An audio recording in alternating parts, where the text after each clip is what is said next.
politics at Princeton. I'm very grateful to Center Director, Professor Brandes Keynes-Rohn, and to Assistant Director Michelle Epstein for supporting this project and this panel. And thanks also to our project team, Professor Omar Wasow and Dr. Sean Cates. We have 4 distinguished panelists today. Each will speak for about 12 minutes.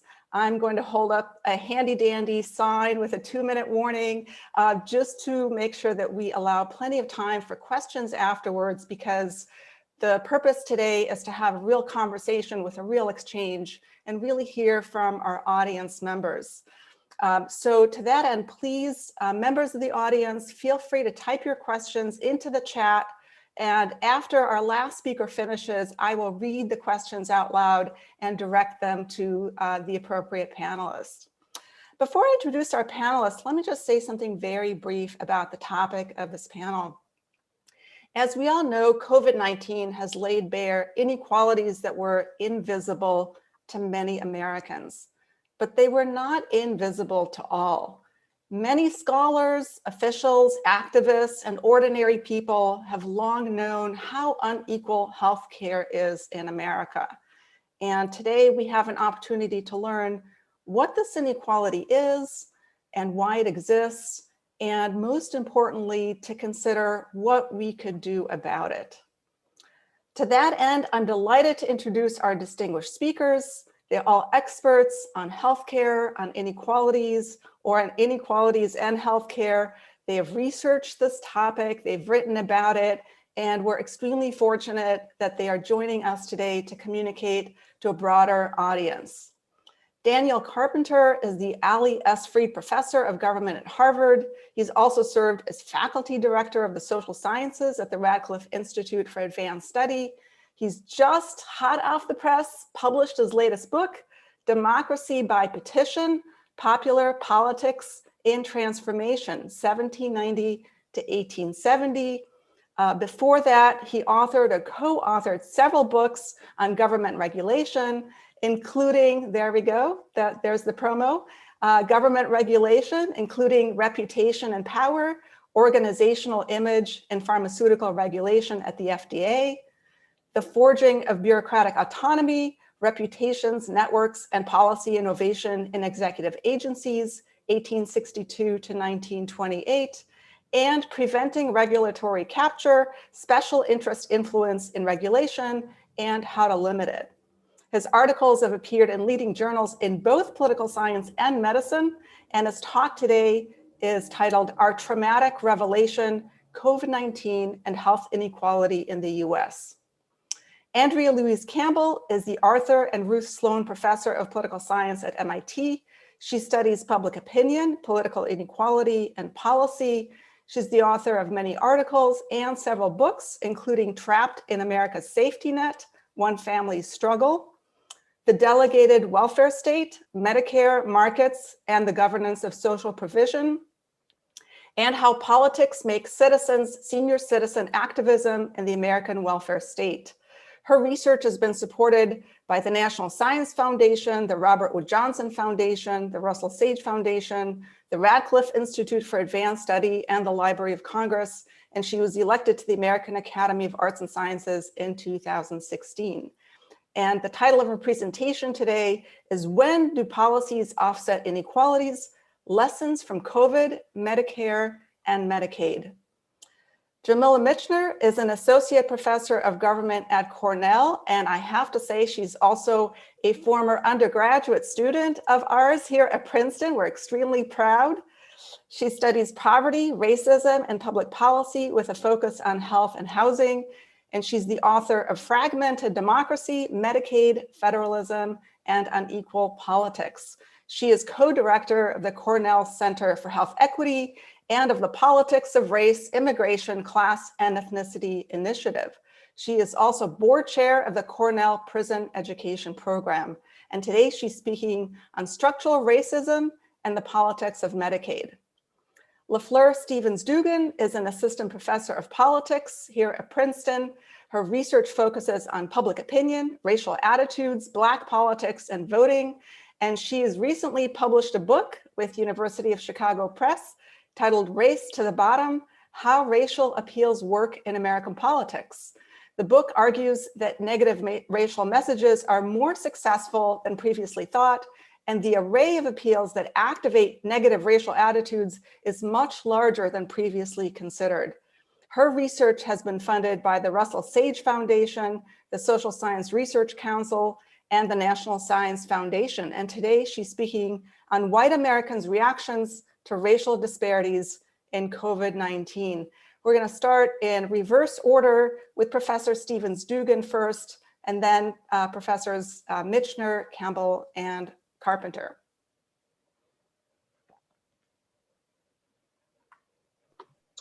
Okay, thanks for that warm introduction, Tali. So yeah, today I'll be speaking about white Americans' reactions to racial disparities in COVID-19.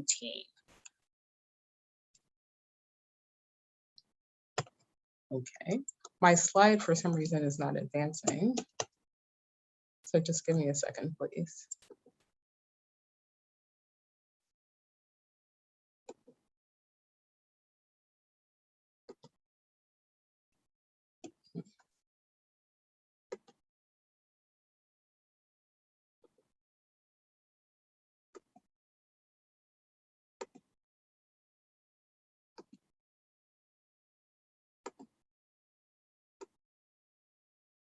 Okay.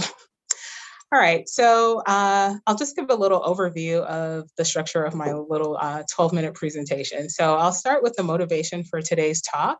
And again, I'll be talking specifically on a study that looks at the role of race and partisanship in response to racial disparities in COVID. And then I'll just kind of summarize my findings and talk about some of the broader implications. Okay, so if we think back to, maybe January 2020, when things were just sort of emerging in the US about COVID, we were hearing a lot of reports, at least I was, that COVID was going to be this great equalizer, right? The idea that regardless of one's station in life, everyone was susceptible to contracting the virus because of the nature of the virus. But as it was alluded to earlier, we know that it became readily apparent pretty early on that the virus was not, in fact, an equalizer, and that there were some communities that were being hit much harder than others.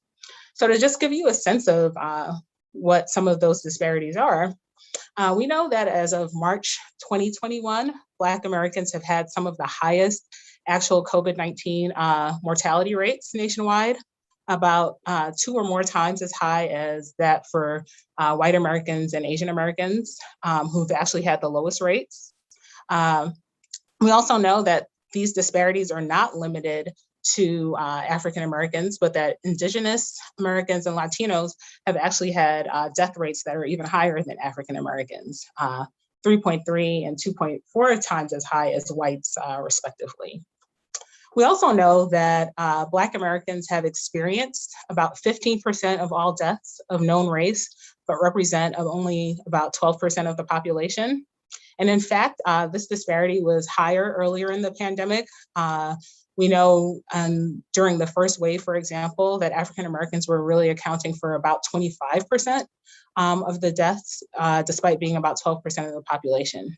And even this 15% that's being reported is likely maybe understated, given that some of the early deaths were not necessarily being counted as COVID deaths, especially when people were dying at home. And that was more likely to happen for people of color, and in particular, African Americans. We also know that the Black mortality rate from COVID across the US has never fallen between twice that of white Americans. And if they had died of COVID-19 at the same actual rate as white Americans, that we'd have about 37,000 African Americans still alive, 39,000 Latinos, and about 1,700 Indigenous Americans. So clearly what we thought, or some thought at least, was going to be this great equalizer has only laid bare racial disparities. We also know that much of the response to COVID has been quite partisan, and we've heard a lot made about this in terms of Republicans versus Democrats in terms of their reaction to the virus and some of their behavior around the virus. These are not my data per se, but I do think they do a good job of showing, at least even early in the pandemic, how the behavior of Democrats and Republicans diverged. So this first panel looks at concern over the spread of coronavirus. The blue lines represent Democrats and the red lines are Republicans. And what you can see here is that pretty early on, Democrats were reporting more concern over the virus in terms of things like behavior change, eating at home more often, stocking up on food and supplies, changing travel plans, things like that. Democrats were more likely to report doing so than their Republican counterparts. Same for avoiding public places and avoiding small gatherings. We also know as there were efforts, particularly by governors in certain states to have shelter-in-place orders or stay-at-home orders, that there was quite a backlash to some of these restrictions.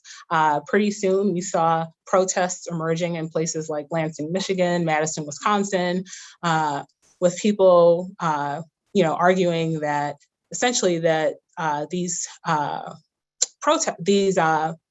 stay-at-home orders were a threat to their own individual rights and their freedom, right? So see here, don't cancel my golf season. Fear is the real virus. The idea that the cure was actually deadlier than COVID. And again, you can see here along these lines, this theme of freedom emerging. And of course, we also know that President Trump at the time was also tweeting things like liberate Michigan, liberate Minnesota, also adding to this perception that people were being unreasonably restricted. So in light of all of this, this caused me to ask several research questions, namely, does exposure to information about racial disparities in COVID-19 increase or decrease support for measures to curb the virus? And to what extent might some of these partisan differences that I showed earlier, to what extent might they be influenced by information about racial disparities? So I hypothesize that white Republicans who are presented with evidence of racial disparities in COVID would actually become less supportive of behaviors to slow the spread of the pandemic relative to whites who aren't identifying as Republican. And then also those same white Republicans, when they're treated or given this information about racial disparities in COVID, would actually become less supportive relative to white Republicans who did not receive that information. And so in light of this, I fielded what's referred to as a survey experiment for some of you who may not be familiar, and I can talk a little bit more about what that entails. So essentially, I fielded an online survey on a nationally representative sample of approximately 600 white Americans. And the survey was in the field last spring from May 21st through May 26th. About 40% of the sample identified as Democrats, 46% as Republicans. About half the sample were women, about a third resided in the South. And the sample was a bit more highly educated than the general US population, with about 38% reporting having a bachelor's degree or higher. And in this experiment, what I did is that people were what we call randomly assigned to one of two conditions. And this means that some people got one message and some people got another message. And because the two groups were essentially equivalent in terms of all the sort of demographic characteristics that we might care about, we know that any sort of difference that emerges in public opinion is really due to the effect of what I'm referring to as the treatment. So people who were in the control condition, they got a message on their online survey that said, as of May 21st, 2020, there have been more than 1.5 million cases of COVID-19 in the United States. Remember when we were just at 1.5 million cases? Over 93,000 Americans have died as a result of COVID-19, but some places have been hit harder than others. In New York, which has the country's highest numbers of confirmed cases and deaths, over 22,000 people have died. In Michigan, over 5,000 people have died from the virus. In Louisiana, 2,485 people have died, and so on. And so what this is doing, and this, what I'm referring to as a control condition, is giving people some baseline information about COVID and, the rate of cases and deaths in different locales around the country.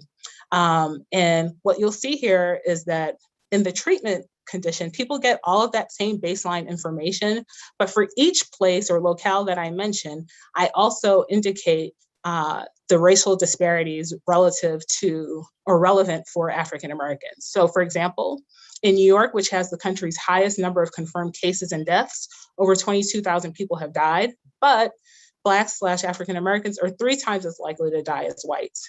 In Michigan, over 5,000 people have died from the virus, but Blacks, African Americans are 5 times as likely as whites to die from the virus. And the point here is to add to that baseline information about people dying from the virus with this information about racial disparities. And what I'm trying to do is tease out what's the added effect, essentially, of letting people know that Black people were dying disproportionately from the virus. I should also note that at the time that I fielded this, there weren't a lot of places that were disaggregating the data by race. And so the selection of these places is really a function of places that were disaggregating the data by race. And so that's why I chose them, but I also tried to have some geographic diversity in there.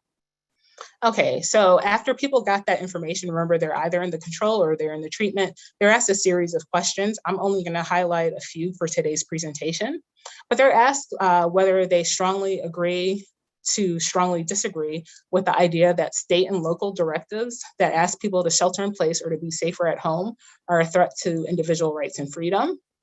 They're also asked whether they support the holding of in-person religious services without any restrictions, some restrictions, or no restrictions at all, or sorry, and then also in-person protests, rallies, and marches with the same 3 options. And so next, what I'm presenting to you is essentially the predicted probability or the likelihood of people strongly agreeing that the shelter-in-place orders were a threat to their individual freedom and rights. On the left, I have people who identified as Republicans in the study, and these are the most partisan, so people who were strong or moderate Republicans, and I'm comparing them essentially to everyone else in the sample. And the gray bars represent people who were in the control condition, and the black bars are people who got that treatment information or the additional information about racial disparities. What the takeaway here is from this particular figure is that Republicans in the sample, white Republicans in the sample, that is, when they were treated with that racial disparities information, they were twice as likely to strongly agree that the shelter-in-place orders were a threat to their individual rights and freedom. There's a similar pattern repeated here with respect to this idea that in-person religious services should be held without any restrictions. For Republicans in the control condition, there's only about a 6% chance, but when they were treated with the racial disparities information, it again more than doubles their support for having religious services without any restrictions. And then again, this idea of having marches, protests, and rallies support again more than doubles when treated with the racial disparities information. So just to summarize, exposure to racial disparities information was associated with white Republicans becoming more likely to strongly agree that shelter in place was a threat to individual freedom, and also becoming more supportive of in-person events without any restrictions at all. And so what are the implications of this? Well, I would argue that some of the previous research that has looked at the partisan divisions over COVID-19 may have overlooked what influence or role race is playing in some of the partisan divisions that we've witnessed. These results also suggest that information about racial disparities can result in a backlash. So what I showed earlier was that, getting that information rather than making people less likely to maybe support risky behaviors or to feel less threatened about their own individual rights, they actually became more so. at least for white Republicans. And, I think another thing that we've seen from this, or that, begs further consideration, is more research to investigate whether the political will on the right to address public health crises is really conditioned on which groups are being impacted. So essentially, if a public health crisis is disproportionately affecting African Americans, do we or should we expect that there will be limited political will on the right to address these? But I definitely want to make sure that we leave enough time for conversation and questions. So I will leave it here. But thank you, and I look forward to engaging with you. Thank you so much, Professor Stevens-Dugan. And next up, we have Professor Michener. All right, happy to jump in, and also really excited to be able to jump in after that really interesting and I thought insightful, illuminating talk from Professor Stevens-Dugan, even if not especially, happy as far as the results, and probably happy is not what we will give you today, but I do think that the goal here is to just give us an opportunity to think carefully about the intersections between politics and health equity / inequities. So for my part, I'm going to focus on structural racism and the politics of Medicaid. And so I'll take a different approach than Professor Stevens-Dugan did. And I won't talk about one particular study, but instead I'll sort of pull together information that we have from a range of different research studies, including some of the research that I do, to just make larger observations about the relationship between Medicaid, politics, policy, and structural racism, right?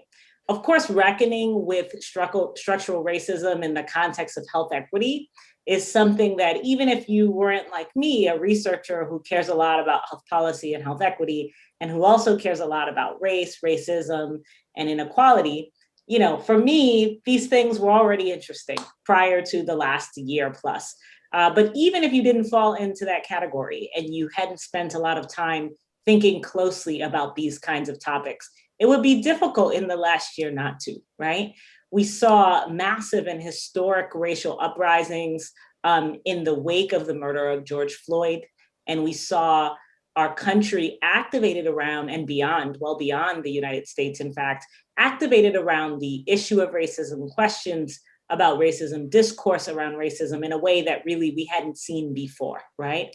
At the very same time, we were experiencing a pandemic that was marked by significant racial inequality. And I need not, thanks to Professor Stevens-Dugan, spell out all of the contours, the specific contours of that inequality, because I thought she did a great job of bringing that to the fore for us. But whether we're talking about rates of mortality, whether we're talking about now in the phase of struggling with this pandemic that we are now, vaccination rates, whether we're talking about nationwide or whether we're talking about in particular states, inequities are apparent. They are visible everywhere. They permeate so much of what's happening with COVID-19, and they help us, at least racial inequity, helps us to understand and make sense of patterns around COVID-19 in ways that are both striking and troubling, right? So the co-occurrence of these things, a pandemic that disproportionately ravaged communities of color, and a new sort of attention to and demand for reckoning with structural racism, they happen at the same time, and I think open up a space for us to think about health inequity and racism together in a much deeper way, right? And of course, what do I mean when I say structural, and why do I want to think about health inequity as structural? A lot of times this may not seem intuitive to us, because when I think about my own health, I don't think about structures. I think about what I can do to try to be healthy, right? I try to limit how much sugar that I have. I try to exercise regularly. Any of us who are parents, we're doing this with our kids. No, you can't have that candy bar. No, you can't have those potato chips. we are very much conditioned, and rightfully so. Obviously, our behavior and choices matter, but we're very much conditioned into thinking about health as an individual thing. And shifting to thinking about health on a structural level isn't necessarily a natural or intuitive way to go, but it is consistent with the majority of social science research on this topic, right? So if we think about an emphasis that has emerged, and come into sort of particularly sharp relief, especially over the last year, but well before that, has been on the social determinants of health, right? The ways that health is conditioned not just by our individual choices, but by where we are embedded in social structures. What does that mean? Well, the World Health Organization says the social determinants of health are about what? They're about where we're born, where we grow, where we live, where we work, where we age, right? Those are the structural conditions that shape our life. And those are also the conditions that very much determine the contours of health equity or inequity, right? One of the things I really like about this World Health Organization definition is that it says these circumstances are shaped by the distribution of what?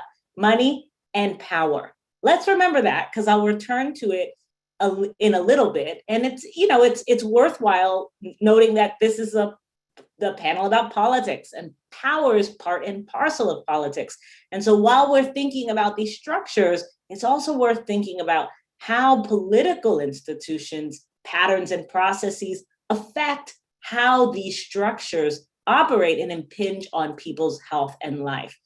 Another reason for a structural focus in the context of talking about racism is that in order to understand how to solve the health inequities that we've pointed out, that we've already talked about around COVID-19 in particular, beyond COVID-19, because there are health inequities that are racial inequities that go well beyond COVID-19, that predated COVID-19 and will certainly post-date it, right? We have to understand the source of these conditions, right? And I love this quote. It's from a public health scholar and colleagues. Her name is Rachel Hardiman. She's a scholar at the University of Minnesota.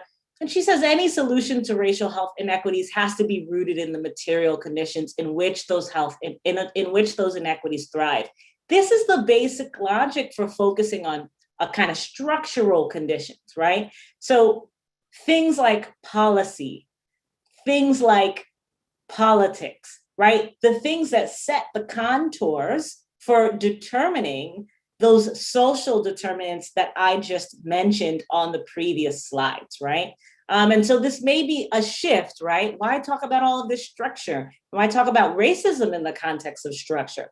Sometimes we can also think about racism in a very individual level fashion. We think about it as something that someone else has against another person because of their race, a bias, a form of individual level discrimination or what have you. But a structural focus takes us from there to thinking about systems, political systems, healthcare systems, and so on and so forth.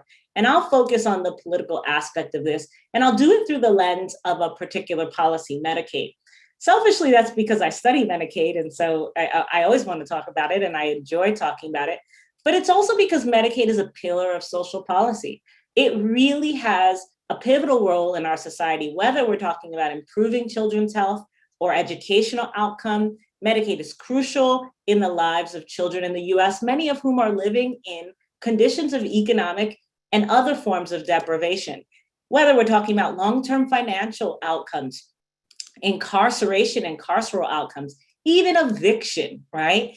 Medicaid has a wide range of effects. And when we think about means-tested programs in the United States, Medicaid is actually having the largest effect on child poverty compared to many other programs that may come to mind when we think about anti-poverty means-tested programs. So it really is a pillar of social policy. And if we're going to talk about health inequity in this country, it's hard to avoid Medicaid. If we're going to talk about racial inequity, it's also important to think about the ways Medicaid is distributed, right? As far as the racial composition of Medicaid beneficiaries, in over 25 states, more than 50% of Medicaid beneficiaries are people of color, Black, Latino, Indigenous, Asian American, et cetera, right? In another huge chunk of states, between 30 and 49% of Medicaid beneficiaries are people of color. There are only 8 states where fewer than 30% of Medicaid beneficiaries are people of color. So Medicaid is a program with significant racial equity implications. And if we think about policy decisions related to Medicaid, things like whether states decided to expand Medicaid or not, we can see that in many of the places where the policy decisions were not favorable with respect to Medicaid, right, where expansion didn't happen, there are also the places where there are the most people of color who rely on the program. So Medicaid's racial composition has implications for equity, and so does policy related to Medicaid. And of course, when we think about Medicaid expansion, just underscoring the point, who is it disproportionately affecting in terms of rates of uninsurance, in terms of who gets to avoid, who avoids medical care due to costs? Again, these are outcomes with disproportionate implications for people of color. So how do we think about Medicaid politics and structural racism? Why do I want to connect these things? What's political about it? Sometimes people fear that at the end of the day, I'm going to say that there are evil politicians in the room who are saying, we don't like Black people, let's take Medicaid away so that we can hurt them, right? And I wouldn't rule that out as a possibility, but I don't think that that's actually the right explanation. Instead, there are a range of different processes, political processes, through which racialized and in many cases racist preferences, inclinations, and beliefs are driving and influencing the politics of Medicaid. I'll give just a few examples because we'd be here all night if I gave all the examples, and I only have 2 minutes left.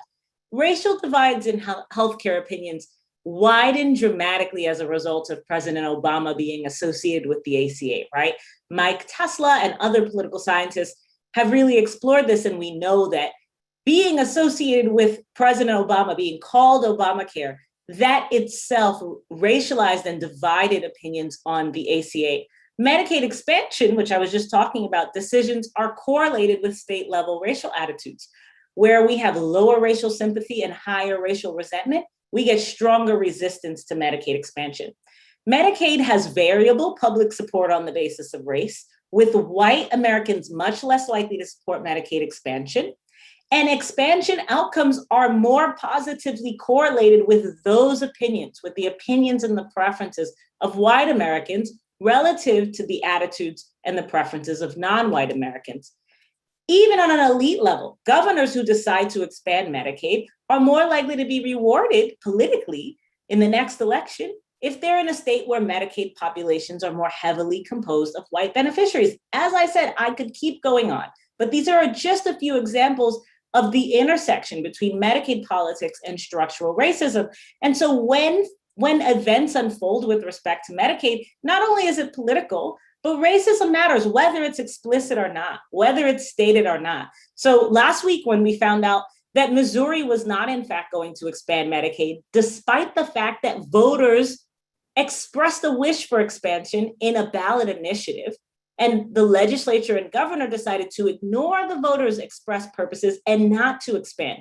These kinds of decisions are not only deeply political and about partisan politics, but they are also racial, and they have racial implications. What else matters?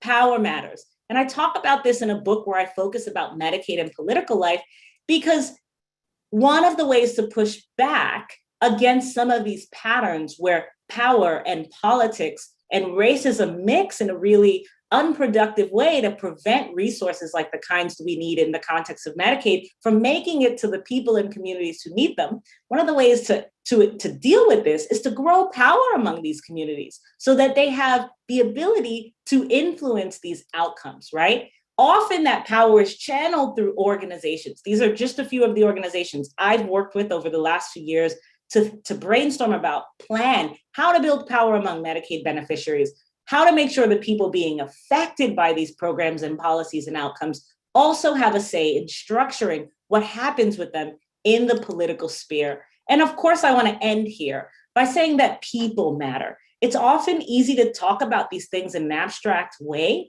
and to forget that Medicaid beneficiaries, that all of the people being affected by the COVID statistics we've talked about are people. And when you talk to them, as I have in so much of my research, they tell you about how these policies matter for their lives, about how these policies saved their lives, about how decisions we make in the political realm aren't just about partisan divides and policy preferences, but are about the difference between life and death for huge swaths of the population, and in particular for people who are living on the economic and racial margins. I'll stop there. Thanks, everyone. Thank you so much, Professor Michener. And next up, we have Professor Campbell. Well, thank you very much to the organizers and also to my fellow panelists. Stirring, just completely fascinating presentations so far. So I want to talk a little bit about the nature of how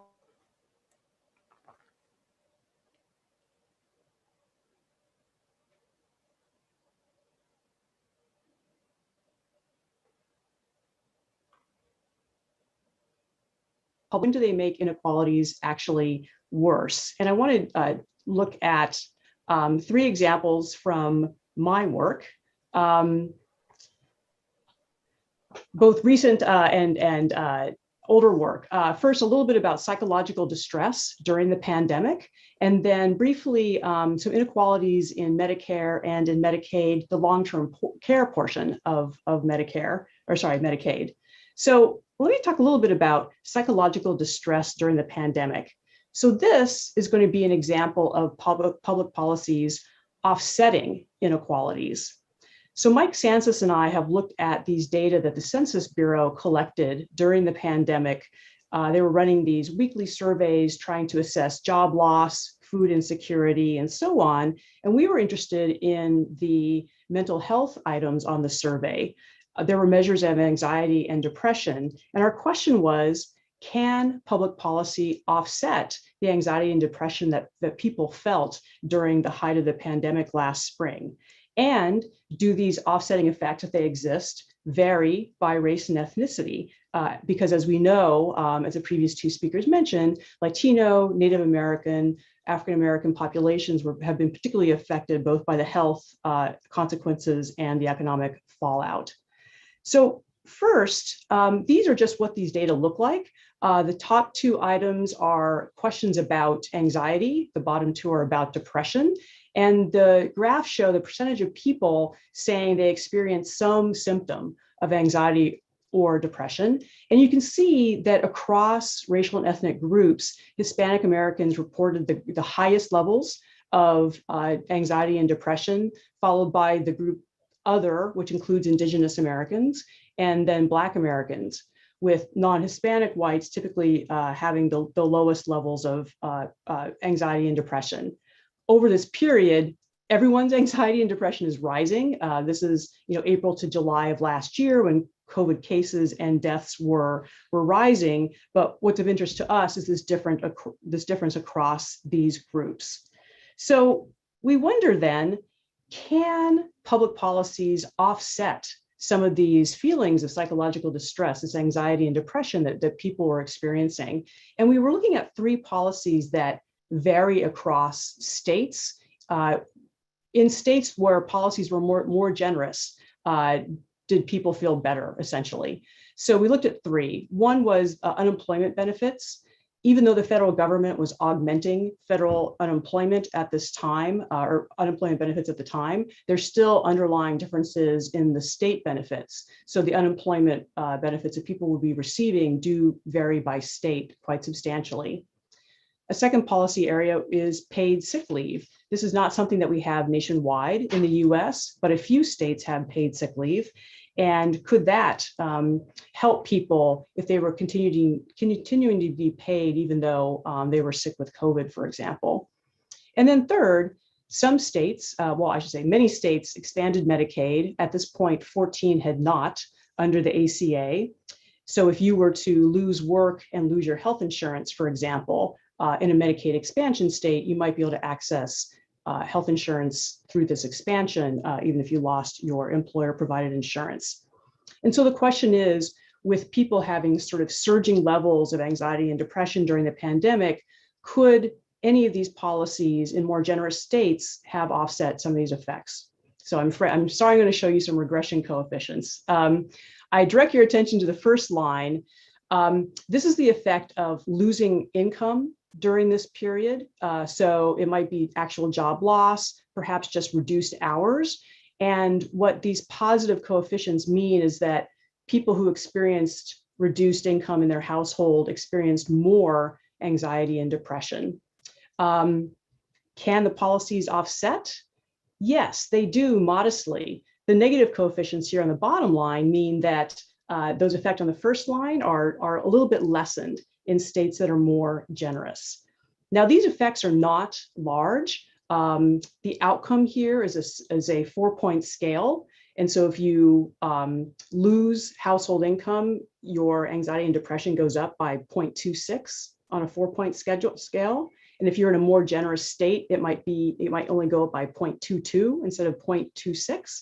So not huge effects, but considering that so much else is going on in people's lives and that this state variation has an effect even in light of all the federal stimulus that was going on, it demonstrates nonetheless that these policies can offset the negative effects of the pandemic.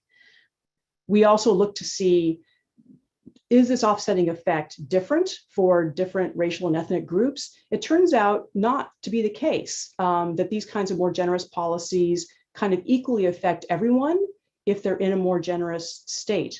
But here's the kicker. If you look at the geographic distribution of where Black Americans, Indigenous Americans, and Latino Americans are more likely to live, they're less likely to live in the states that are more generous. So they have less access to these policies that are in fact offsetting. So here's an example of policies that can offset inequalities. It's just that not everyone lives in a place where they have access to these policies.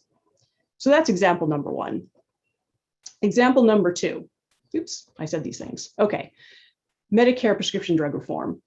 So this is an example of public policy exacerbating inequalities. Back in 2006, there was an expansion of Medicare where a prescription drug benefit was added. Now, this is important because when Medicare was created in 1965, prescription drugs were not as important to medical care as they are today, but in the intervening years, new treatments have become widely available, especially for conditions that affect senior citizens like high blood pressure. So adding prescription drugs to Medicare is a good thing. It was first proposed by Democrat Bill Clinton, but then passed under Republican George W. Bush and a Republican-led Congress. And they didn't want to just add a prescription drug benefit to government Medicare. Instead, they wanted to use the private sector. And so they created a separate prescription drug plans that senior citizens would shop for from private insurance companies, separate from the rest of their Medicare coverage. So this is a market model reform. The theory is that seniors would have a variety of drug plans to choose from. Insurers would compete for their business, and to maximize market share, they would have an incentive to provide the best value for the money, and competition among the plans would drive down the cost. But think about what that logic requires of the consumers. Consumers have to be effective, or senior citizens have to be effective consumers. They have to make informed choices. They would have to switch plans that don't offer good value. Otherwise, that competition and that market discipline would not kick in. Well, guess what? Ordinary people are not very good consumers, especially senior citizens trying to choose these plans. They are flummoxed by choice. They don't shop around. They settle on the first acceptable plan or brand name that they've heard of. They don't use online tools that are available to them to choose the optimal plan.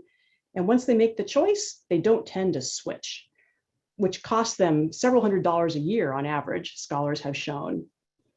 And this market model policy exacerbates inequalities. So Kimberly Morgan and I did a survey of people during the first several years of the prescription drug reform to see how they were faring. So I'm going to show you some of those data. So first, I want to direct your attention to the first column here about the percentage of people who switched plans from year to year. Health economists have calculated that about 40% of people should switch plans if they always want to remain in the optimal plan for themselves. And you can see here instead, it's more like single digits, the percentage of people who are switching. So that's one problem. But where the inequalities and the vulnerabilities come in is by income and by health. So I direct your attention to the first two rows where we divide people into low-income seniors and non-low-income seniors. You can see that the low-income seniors report a higher number of problems with their drug plans than richer seniors. And they were less likely to tell us in the survey that the reform made them less sure they could afford drugs and made them feel less financially secure. So we have this kind of increased vulnerability by income level.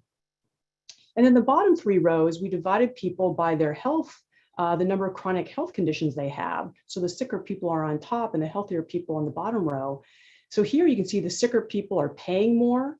They have more problems with their drug plans. They're more likely to hit the donut.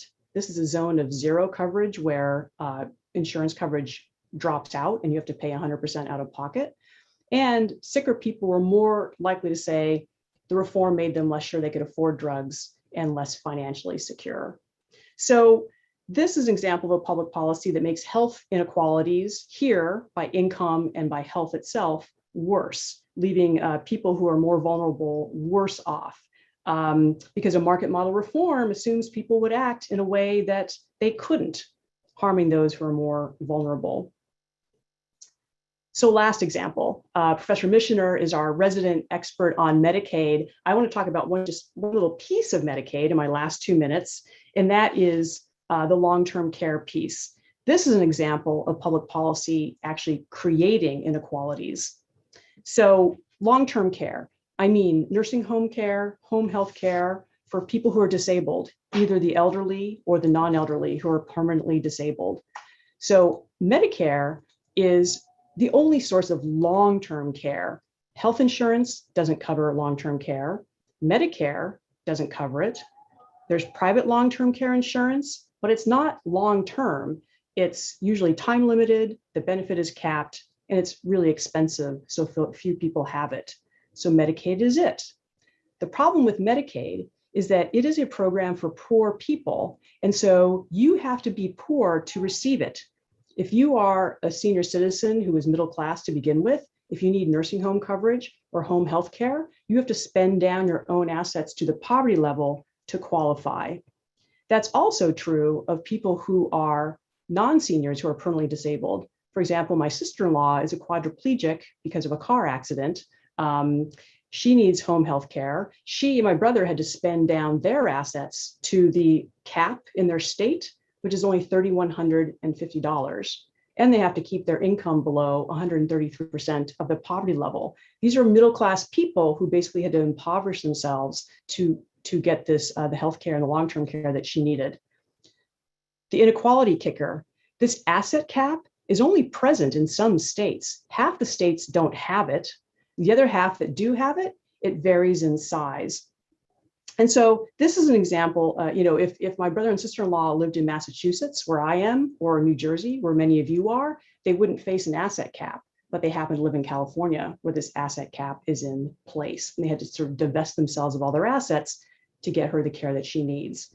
So this is an example of a public policy that actually creates inequalities by forcing people to become poor to get the benefits that they need. So I'll just sum up and say, here's 3 examples that show that policy designs really matter for health inequalities. Health policies and related policies, they can lessen inequalities, they can make them worse, and they can even create them out of whole cloth. So thank you for listening, and I look forward to our conversation during the Q&A. Thank you so much, Professor Campbell. And next up, we have Professor Carpenter.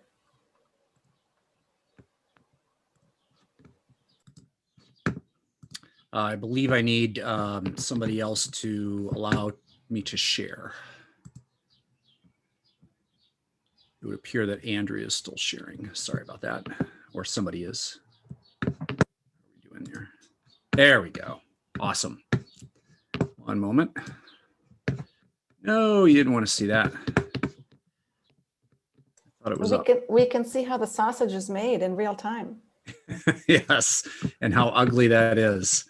Welcome, everybody. I just want to say it's an honor to be here for several reasons. A number of the folks are on this panel are colleagues through different programs, former colleagues in the department. I used to teach at Princeton, and it's really an honor to be here. And second, I just want to emphasize that it's also an honor to be here because my work does not traditionally concern health inequality as much as that of the previous three panelists. If we were talking about the FDA, then it'd be a little bit more squarely in my wheel well. I've done a little bit in this space, but I just want to emphasize how much I've learned first from the three previous presentations, but also from those three scholars who are just really fantastic experts and scholars in those areas. So I want to talk today, and basically the message I'm going to tell you is that everything you just heard is right, and I agree with it. I'm not really in a position to disagree, but I want to emphasize that it's spatial. And I want to talk a little bit about some of the spatial dynamics of health inequality. And I'm only going to touch on a few items that, that may be of interest. And I'm putting up this map as of December, late December 2020, in which we're in the midst of the worst of kind of the fall winter surge. And you can see the vast differences there in deaths per 100,000 among different counties and how bad it was in different parts of the country. And the first thing I want to suggest is that what we know from just the outcomes of COVID in the past year, that the racial and ethnic disparities that we've talked about certainly show up on a population adjusted basis. So if we just use white Americans as we measure them, which obviously is always not perfectly done, same with Black, Hispanic, Native American, and AAPI Americans. But according to the existing measurements, if we just calculate case fatality ratios, which already conditions on the incidence of COVID, we see that for African Americans, Hispanic Americans, Native Americans, and Asian Americans, this was a more deadly disease. And again, this is conditioned on already contracting it. What we have learned, however, recently, and just some research is starting to be produced along these lines, is that the story appears to be compounded by space. And so, as the previous slide suggested, the death burden, the mortality burden of COVID was deeply accentuated among African American, Hispanic, and Native American folks. And again, that's only conditioned on getting it. But it was worse for those African Americans who lived in rural areas, worse for those Hispanic Americans who lived in rural areas, and on down the line. As one of the studies authors from the Oregon State University College of Public Health and Human Sciences said, living in a rural area on top of being a member of a racial minority group acts as something of what he calls a double whammy. And if you start to look at these death rates and only focus on rural areas, what you can see is the traditional notions of inequality, but you can see where and this was accumulated for the calendar year 2020.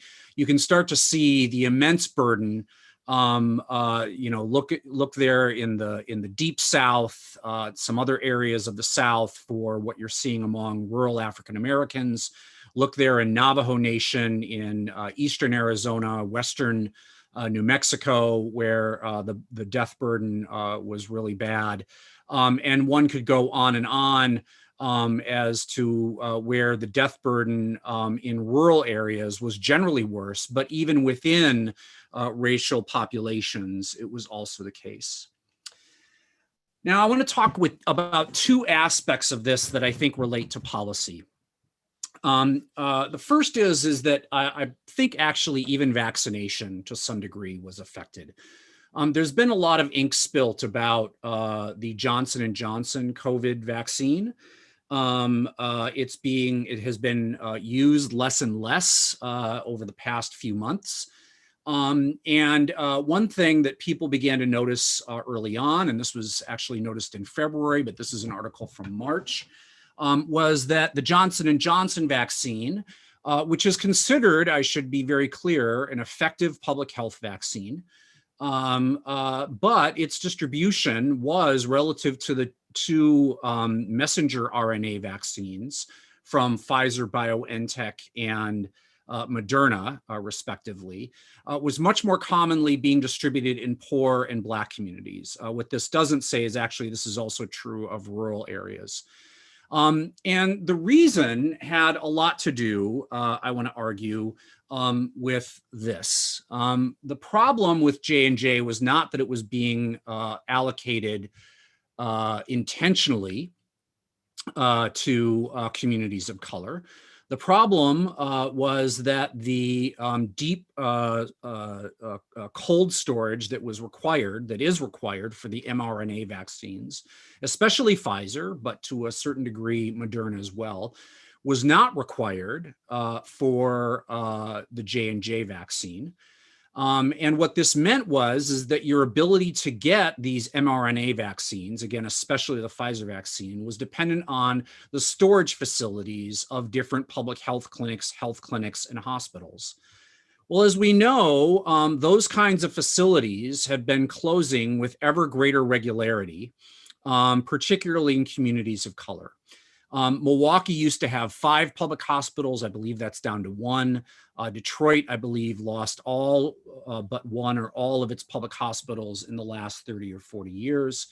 And if you look again, just between 1990 and 2010, 148 nonprofit hospitals, and these could include religiously affiliated hospitals, Methodist, Presbyterian, Jewish and Catholic hospitals, along with for-profit hospitals, began to close in American cities. And as this article from US News suggests, again, communities of color are most heavily hurt by this. And I want to basically draw a line between, at least it's a hypothetical line, between the slide I just showed you, which is why the J&J COVID vaccine was going primarily to communities of color, and this, which is to say it had less to do with the actual vaccine distribution and more to do with our public health infrastructure, which has withered in recent years, and again, has especially withered in places where people of color live. Now, I want to sort of give you a flip side partial story here, which is that if you actually look at vaccination, there's a story that tells us something also about spatial politics, and it's a partial success story. So one of the things that's happened tribe by tribe around the country, it's not universal, but it's pretty common, is that Native American governments have been very successful at getting their residents vaccinated, at their tribal citizens vaccinated. So one of the best examples is in Montana, where the state level vaccination rate is pretty low. But as of early May, more than 95% of the Blackfeet reservation's 10,000 residents who were eligible were fully immunized. That is to say, for the mRNA vaccines, which they generally used, both shots. That is far above the rate for just about any other population. And this is somewhat generalizable. So you've seen, and I think Talking Points Memo and any number of websites recently have had a number of maps up that show the relative rate of vaccination. And if you just sort of conduct the following regression, And this is, I want to be very clear to the political scientists and academics in the room. This is not something that I would send off for publication. This is an N of 51. This is a predictive regression, a descriptive regression. All the variables here are easily correlated with a set of other things, and yet I think it's an informative statistical description nonetheless. So if we want to say what moves the percentage of eligible population vaccinated, measured by percentage points across states, and including the District of Columbia as the 51st observation. And we regress that on just 3 variables. The percent of the state that is Republican, and that's measured variably, the percentage of the state that is African American, and the percentage of the state that is Native American. And what you can see here are relatively interpretable coefficients, because the both the left-hand side variables and the right-hand side variables that are producing these partial correlations are expressed in percentage points. So a 1 percentage point increase in the percent of a state that's Republican is leading to a roughly 0.15% decrease or associated with a 0.15 percentage point decrease. But notice here, and again, percentage of Republican, percentage of a state that is African American, those are undoubtedly correlated with a lot of other things, as is the percentage of a state that is Native American. But the percentage of a state that is Native American has by far a much larger statistical association, again, measured on the same basis here. So there's probably something, and my colleagues and I are currently looking at county level data. Laura Evans at University of Washington in Seattle is also doing some work on this, where it appears that this is a much more general phenomenon. And as we know, the vaccines are effective from a public health standpoint. And so there's probably going to be a health legacy as a result of this. And so I want to suggest that both of these many stories that I've just showed you are in part political legacies. As my colleague and co-author Greg Gonsalves at Yale has written with Amy Kapczynski, the closure of public hospitals and the underfunding of state public health is a deeply political outcome. To extend what Professor Stevens-Dugan and Professor Michener undoubtedly said correctly, these are deeply racialized outcomes. One sees an underfunding of state public health institutions and of the physical infrastructure of health provision. But it's also the case that I don't think we would have seen, I'm just saying this hypothetically, the degree of Native vaccination success without the political, I'm sorry, that should say empowerment of Native tribes from the 1970s to the present, the economic development revolution that has occurred in Indian country and things like that. In other words, were we in the 1940s and 1950s where Native populations were dependent entirely upon the Bureau of Indian Affairs and the Indian Health Service, I'm not sure we would have seen this degree of public health mobilization among vaccination in Native American communities, which extends the point, I think, that Professor Michener said, that empowerment of these communities matters. And I think you see a clear example of that in the Native American vaccination success. And so I'll stop there. Great. Thank you so much, Professor Carpenter, and thanks to all of our presenters. I encourage our audience members to type in their questions in the Q&A, and we actually already have a question that I'll start out with. So this is from Professor Jake Grumbach, who says, thanks for these outstanding presentations. And then he goes on to hedge a little bit by saying it's an impossible question that he's about to pose, but thinking about the politics, given the importance of structural policy change described by Professors Michener and Campbell, how do political parties or organizations or movements overcome the problem of political racism shown in Professor Stevens-Dugan's great presentation?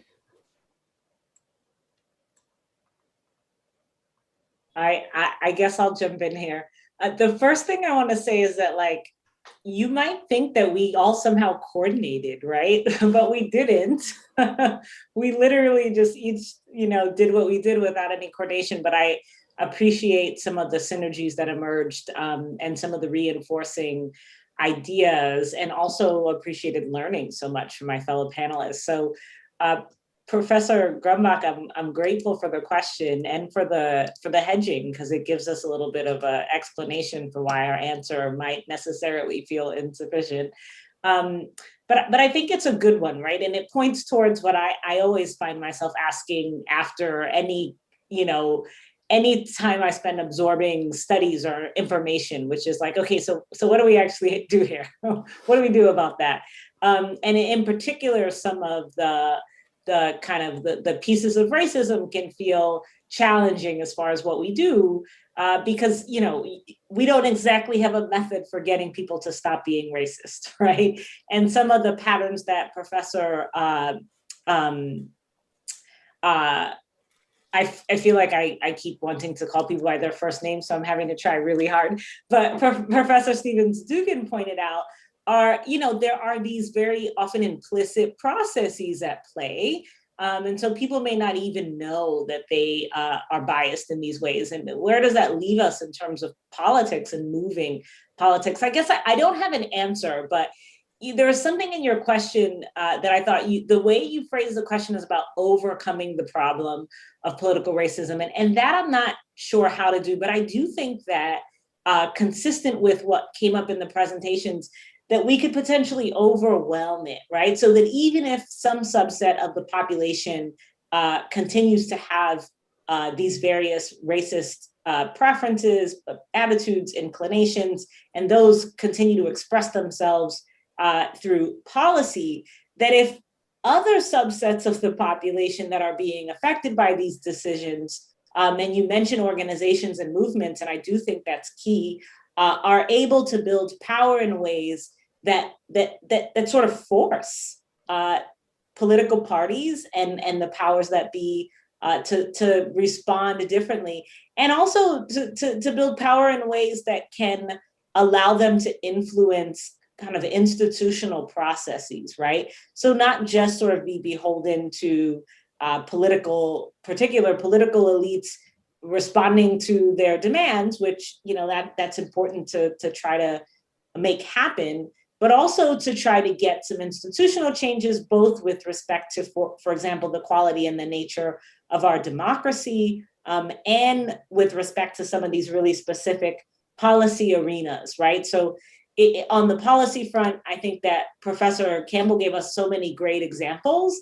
And there are these aspects of Medicaid, whether it's with respect to long-term care or eligibility cutoffs or requirements that we have around the assets that you can have in the long-term care context. All of those things are a function of political choices and decisions made at the state and federal level. And often those choices and decisions are not on the radar for many people until they affect them. And the people who are affected aren't particularly engaged politically or empowered politically. So you can keep having these ridiculous asset cutoffs, right? My mother is actually on Medicaid, and she's a long-term care recipient. And it's interesting, in the last couple of months, we've been working on moving her to a nursing home, and it's been so hard because we have to find one that accepts Medicaid.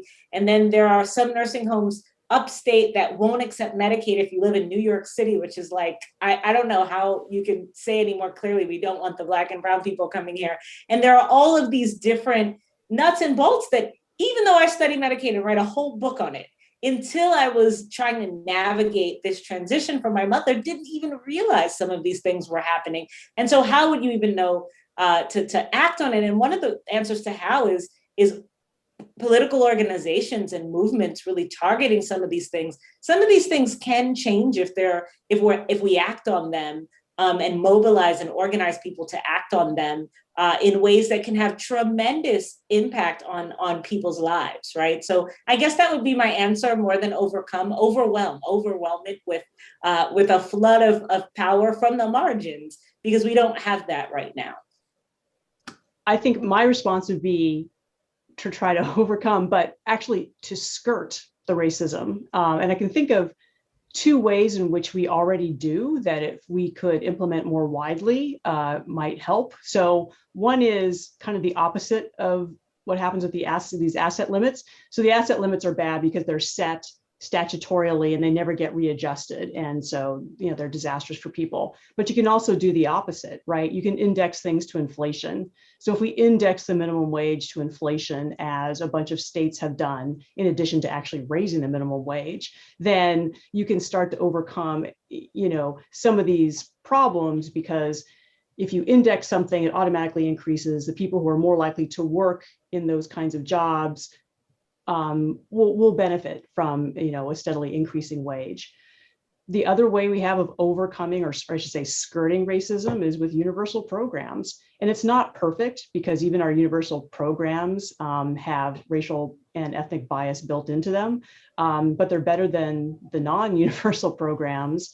And so it'll be interesting to see what happens with say the expanded child tax credit that's temporarily in place because of the pandemic, the $300 or $250 payments for children, which is essentially not quite universal, but pretty universal.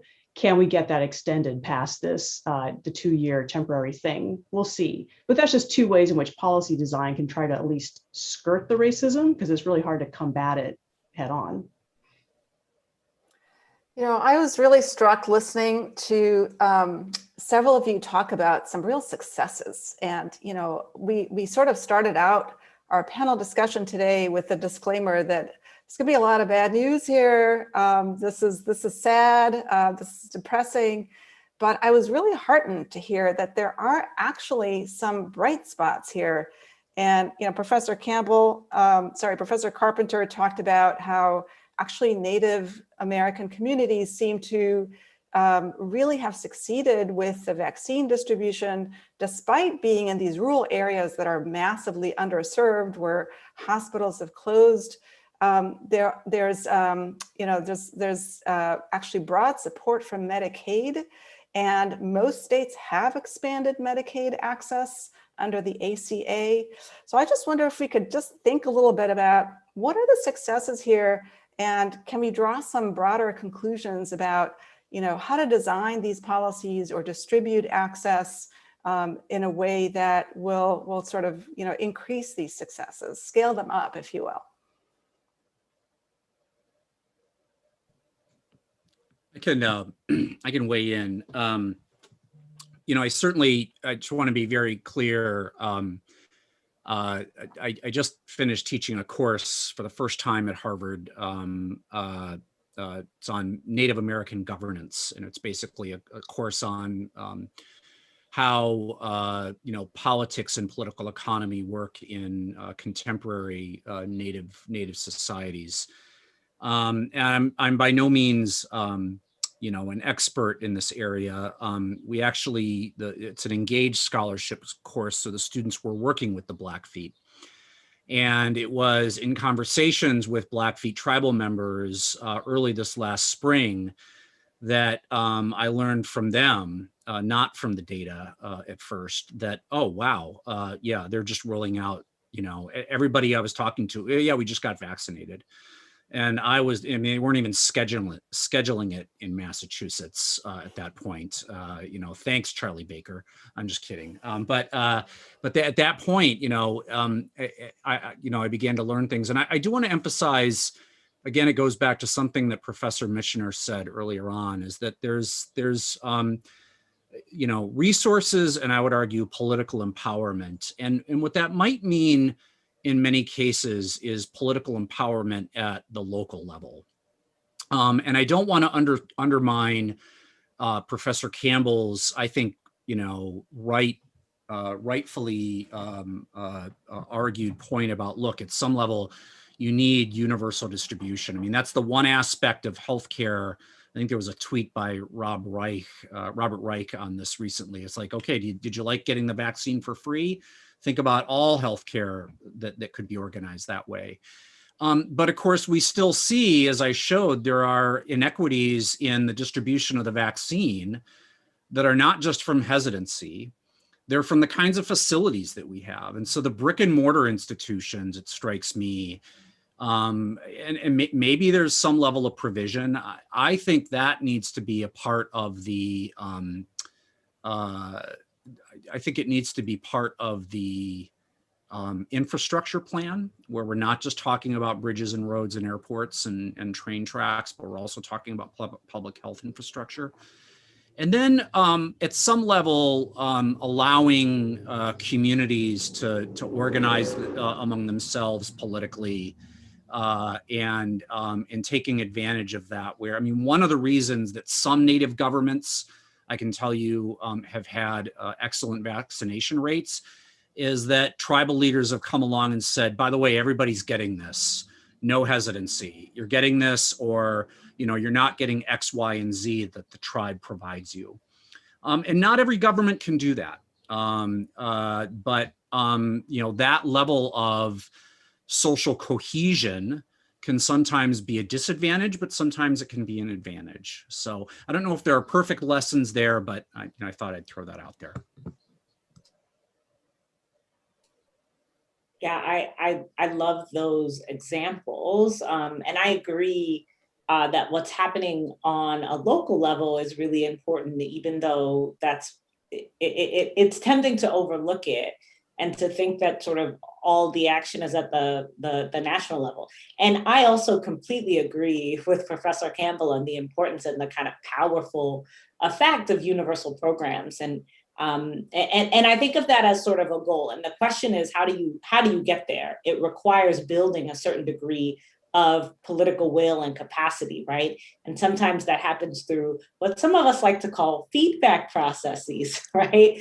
Something happens, policies create a set of, a kind of politics, right? That can get us to that point where those more universal policies are possible. And so some of the ways that we can springboard to that point is through what's happening on local levels. And some of the work that I've been involved in over the last year with county governments and with municipal governments and city governments has really sensitized me in a way that I think I wasn't quite before to how powerful and impactful action at that level of government can be, right? And it's limited, right? There's a ceiling, but that impact at that level can be coordinated to sort of build towards something more. And that, I can't say that I've seen that happen, but I can say that in terms of the building part,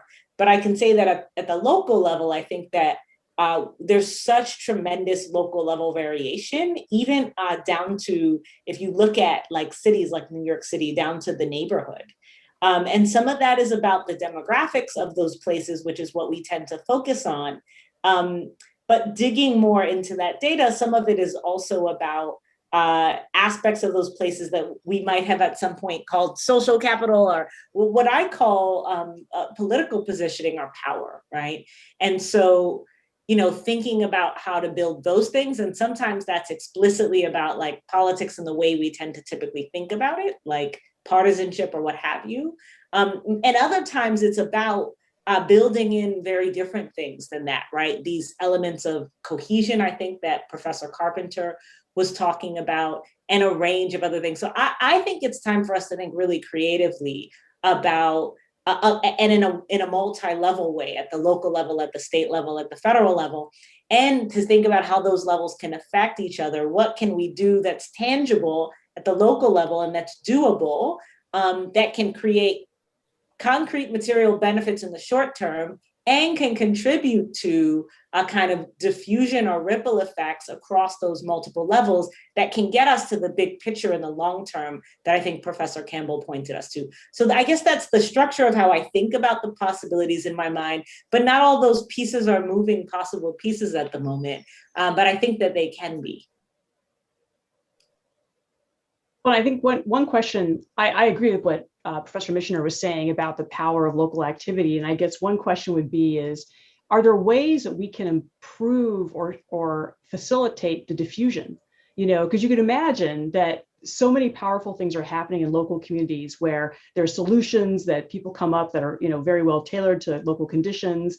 People have a stake in what happens, and so on. But then how can we get those good ideas spread as widely as possible, as quickly as possible, so lots of places are sort of, pursuing these best demonstrated practices? And that's, it's not clear like what institutional means there are of spreading those things really effectively, quickly.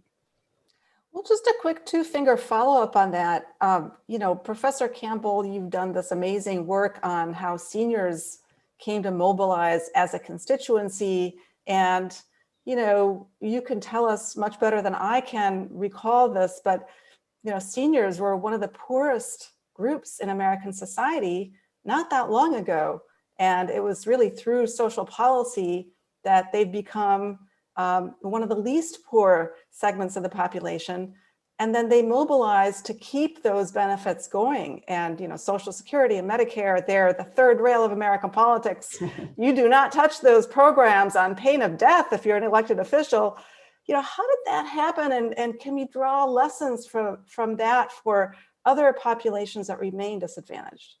Yeah, it's tricky because I think the direction of causality was the opposite for senior citizens, which is to say that the policy kind of came first and then enabled senior citizens to become these very active participators. But what we're talking about is communities that aren't advantaged by relatively generous policies, that have to fight for them in the first place. Like they have to do the first step in getting the feedback even cranked up and going, whereas senior citizens were just kind of lucky enough that they were already seen as a sympathetic population. They were, particularly hard hit by the Depression. It wasn't their activity that led to the advent of Social Security. It was policymakers saying, these people are the worst off, they're suffering the most. We also need to do something with them so they don't try to take the few number of jobs there are. And so we reserve those jobs for younger people.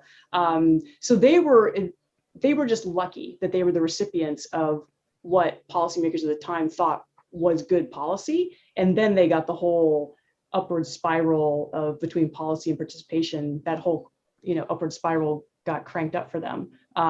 So I think there's actually some kind of limits to the analogy between seniors and sort of the communities that we know now that really could use some help. But that's a good question, though. And I see we have a question for Professors Stevens, Dugan, and Michener. Too often, it seems that policymakers don't see or don't want to see the effect of social determinants on health. Instead, the focus is continually on healthcare as the main determinant of health. Why do you think that is, and how could we shift that focus? I think not only, I'd even add to that to say that it's not only just the focus on healthcare, but also even to the very explanations for these disparities. So I thought Professor Michener did a great job of outlining the structural sort of factors that are leading to these disparities, but much of our emphasis is on like individual level behavior, right? So very much so, even related back to my presentation around racial disparities in COVID, if you might recall, a lot of the sort of discourse around that as the disparities emerged earlier were very much around, communities of color are more likely to have comorbidities, right? They're more likely to be hypertensive or more likely to be diabetic. But even to a point that Professor Carpenter made about infrastructure, there's often less emphasis on the actual public health infrastructure. And we might not even think of something like, internet access as a part of this public health infrastructure. But if we're thinking about people making appointments to get access to a vaccine and they don't have access to the internet, that's very much more a problem of structure. And I think it's a lot easier, in terms of just the way our politics are set up and a sort of us against them to say, well, they were vaccine hesitant. And, these are just some of the tropes that we see continue to play out in our American politics. I don't know if I really have an answer for that, but I do think that there's much more attention that needs to be devoted to some of the structural implications versus just sort of these cultural or individual explanations. Yeah, I very much agree with that. And I guess I would quickly say, as far as why, like, why doesn't it seem like a social determinant emphasis is as prominent as a sort of healthcare oriented emphasis or even an individual level emphasis? And I think it's because social determinants are hard, right? Like, it's just hard stuff to say, you know what, guess what? This is baked into so many of our institutions. And it's permeating so many different aspects of life for so many different people. Even when I teach that to my students, they will say, I feel overwhelmed by that, right? Please tell me happier things, or give me things that I feel that feel tangible, like, health behaviors. We can design nudges and get people eating apples and, so on and so forth, moving, take the stairs instead of the elevator. That kind of thing it just feels doable. It feels amenable to change. And structural social determinants require much more transformative solutions. They require us to start to question some of the basic institutions that we hold dear. They require us to think about, things like profits and whether that should be underlying systems like our healthcare system and our housing system, and just point us in much more transformational directions.